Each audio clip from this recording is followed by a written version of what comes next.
What up guys, welcome back to the channel. We're going to talk a little bit about the Superstar Shakeup by reviewing Monday Night Raw, in the next video SmackDown Live, and then we'll go from there. Hope y'all enjoyed the Superstar Shakeup this week as much as I did. A lot of surprises, a lot of big moments, so let's get into it. 3-count reviews, baby.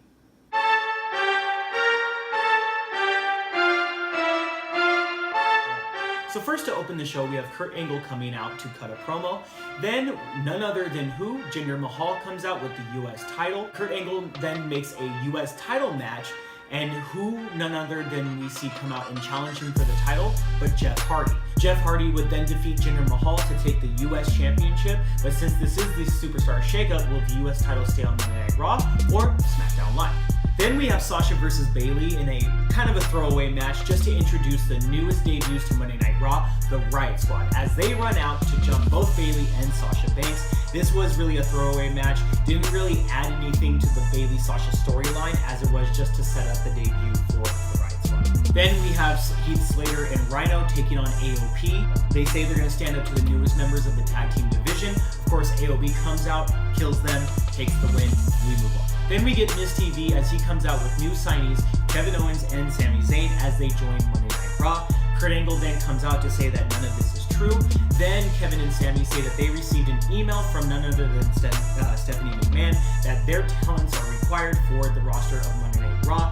The treatment done to them was unjust, and now they're added to the main roster. Then we get Kurt Angle finalizing a 10-man tag match for later in the night between Miz, The Miz Taraj, Finn Balor, Seth Rollins, Braun Strowman, Bobby Lashley, and a 5th superstar who will be making their debut in this match. Then we get Matt Hardy and Bray Wyatt as they cut their promo to let us all know they are here on Monday Night Raw.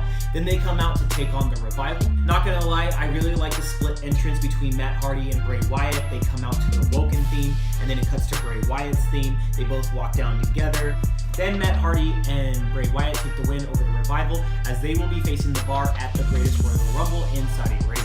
Next we have the commercial promo to promote that the pay-per-view starting from Backlash going forward, or sorry, I should say Greatest Royal Rumble going forward, will now be dual-branded pay-per-views, which means that you will see both Raw and SmackDown superstars together on the same pay-per-view. This is due to the fact that it was just kind of really running the company dry, and due to the fact that fans just weren't really turning out like they were before, and it was kind of shysting some of the SmackDown superstars. Next, we get a promo by the Bar as they run into the Fashion Police. Now we know the Fashion Police are also on Monday Night Raw, which is amazing. I love the Fashion Police. A lot of us were worried if they were going to get split up during the Superstar Shakeup, aka Draft. But I'm happy to see that they're still together. But then again, you never know. Something can always happen in the coming weeks, as the Superstar Shakeup doesn't just take place this week, but will also have an effect on the coming week. Next, we see Ronda Rousey backstage with Kurt Angle, cutting their own promo. Next, who walks in? Natalya. Now we know she's on Monday Night Raw as well. This is great. Superstar Shakeup, it's just changing everything. We find out that Natty and Ronda are actually good friends, and that Natty will have a match later on in the night. We'll get to that later. Then we have Ember Moon versus Mickie James. This was a pretty good match. We had Nia Jax come out on commentary. She was supposed to be joined by Alexa Bliss, but of course Alexa Bliss, being who she is, only stays backstage. We see her for a brief moment. She ends up calling Nia Jax the bully, even though we know in this whole storyline it is Alexa who really is the bully. She's just fantastic at her character, Nia as well. Ember Moon takes the win over Mickie James by hitting her finisher move, the Eclipse. Now, this was awesome because I feel like the sell on the Eclipse by Mickie James was absolutely amazing. The way she just flipped over, it was really cool to watch. So I love that move. Love you, Ember Moon. This was a pretty good match. Kind of throwaway base for storyline, kind of throwaway because it's mainly to put Ember Moon over, but all in all, I really enjoyed it. It was a good time. Next, we see Kevin and Sami Zayn backstage cutting their own promo with The Miz and Miz Taraj doing their own thing. We later see Miz confronting The Miz Taraj, asking them what they're doing, if they're even ready for the match, which might lead up to later into the night, but I will get to that later.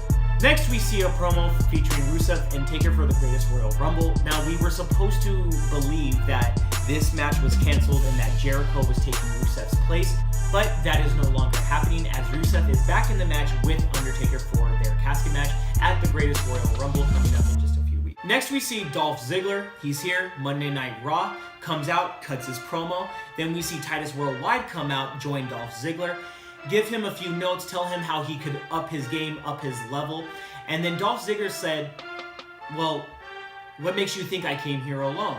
Next thing we know, we see NXT call up Drew McIntyre to Monday Night Raw, absolutely destroying Titus Worldwide. Now, some people might think this is a weird call up for Drew McIntyre. I would have to agree with that. I don't think Drew was done in NXT, but then again, at the same time, the way the landscape has changed, I don't really know if there was much left for him in NXT, and that's why the decision was to move him up to the main roster, or if it's because Vince McMahon just still really has a strong passion for Drew McIntyre and just wants to see him up there as soon as possible, especially with the injury that sidelined him for so long.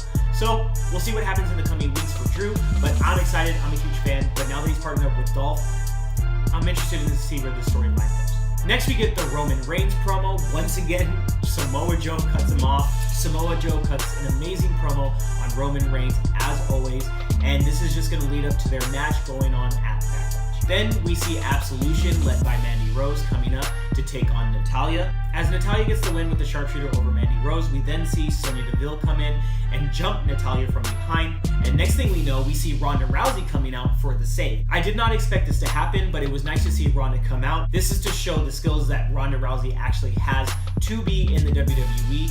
And I must say, this was amazing to watch. All of a sudden, Ronda Rousey kills Sonya Deville and with a wicked takedown.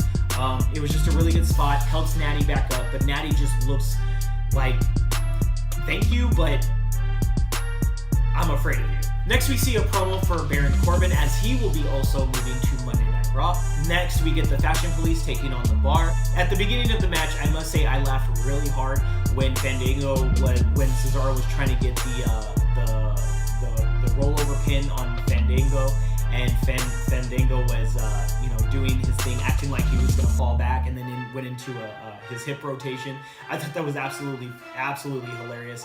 Fandango's really good at his character, but it's just, you expect it from him, but I guess it's been so long, it was just so funny to watch. One thing I did not expect was to see the Fashion Police actually take the win over the Bar in this match. Pretty much what this is telling me is that we're seeing the WWE give the Fashion Police a nice soft push right now.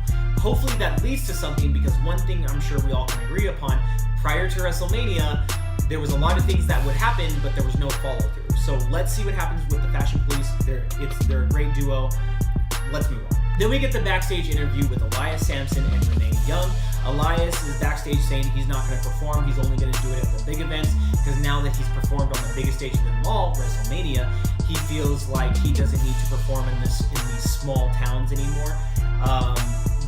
While he's saying all of this, he's just so over with the WWE universe. I know I've said this before, but it's absolutely ridiculous, guys. It's just I thought Vince McMahon thinking that Finn Balor was not over enough was ridiculous. No, how over Elias Sampson is ridiculous, because it's like Braun Strowman. It just took.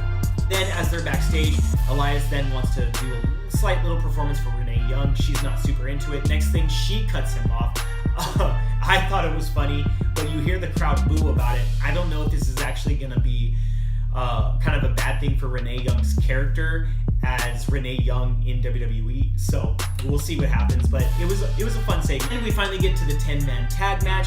Like I said, Miz Taraj with Kevin Owens, Sami Zayn, now signed to Monday Night Raw, taking on Finn Balor, Seth Rollins, Bobby Lashley, Braun Strowman, and then the 5th mystery member, which was hyped up throughout the night by commentary on the situation, was none other than the glorious one, Bobby Roode. Now, I don't mind this at all. I love Bobby Roode. I'm a huge Bobby Roode fan. But for as much hype as you gave who the 5th member was going to be, I felt like that hype was a little bit misplaced. Not taking anything away from Bobby Roode, but I also feel like we as the WWE Universe were expecting something a little bit more. Like I said, this isn't anything against Bobby Roode. It's the way you guys hyped it up. That is not the decision I thought you would have gone with. However, with that being said, I am happy is the decision that you made. Hopefully this gives a new direction for Bobby Roode's character. Maybe we can finally see heel Roode. Who knows what happens.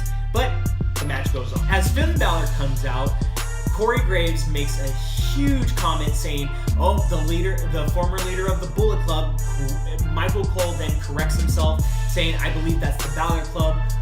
I don't know if that was supposed to be on purpose or if that was a slip up by Corey Graves, but my jaw was dropped and was like, as we see Seth Rollins come out, from what I think we hear, he has re-edited music once again. The crowd loves his Burn It Down intro. I think that's been such a really big reinvigoration for Seth Rollins at this point, especially now being Intercontinental Champion. As the match goes on, we see a lot of back and forth. The crowd wants Braun Strowman to come in. Of course, the WWE knows that, so they elongate that moment. They draw it out. We see some really good back and forth spots. Finally, Braun comes in, kills everybody, just absolutely destroys everyone. And then as the match keeps going, Miz tries to make a tag to the Miztourage. Axel first drops from the ring, then Bo Dallas, because the Miz, as we found out, per Daniel Bryan request, is now being moved to SmackDown Live through the Superstar Shakeup. So because of that, the Miztourage will pretty much no longer exist. So as this is happening, the Miztourage finally decide, well, we're not a team anymore. We don't need to have your back anymore. So they take off. It's just the Miz. Crowd so behind it. Yeses everywhere. And of course, we get the power slam by Braun Strowman to Miz. 1, 2, 3. So that's it for my rundown of Monday Night Raw. Part 1 of the Superstar Shakeup. A lot of surprises, a lot happened. Let me know what you guys think in the comments. If you enjoyed the video, please give a like. If you enjoyed the channel, please hit subscribe. And stay tuned for my next video as I cover Night 2 of the Superstar Shakeup and SmackDown Live. Take care.